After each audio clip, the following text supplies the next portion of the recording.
પાટણ જિલ્લાના રાધનપુર તાલુકાના લોહાણાવાડી ખાતે શેઠ જેપી કુમાર શાળામાં ઘણા સમયથી શિક્ષક તરીકે ફરજ બજાવતા રમેશચંદ્ર કે અકાણી વય મર્યાદાના કારણે નિવૃત્ત થતા તેમનો વય નિવૃત્ત સન્માન સમારોહ યોજાયો હતો.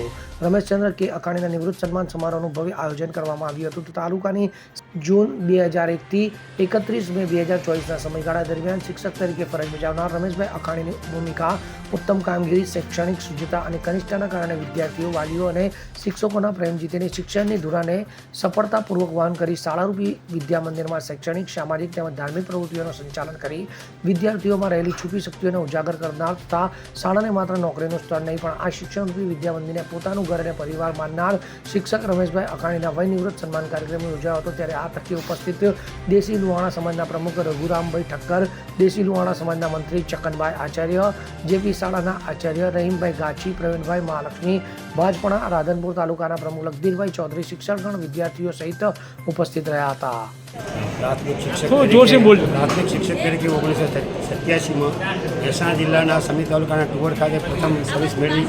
ત્યાં 4 વર્ષ સર્વિસ કરી. ત્યાંથી રાધનપુર તાલુકાના મસાલીમાં 2 વર્ષ સર્વિસ કરી.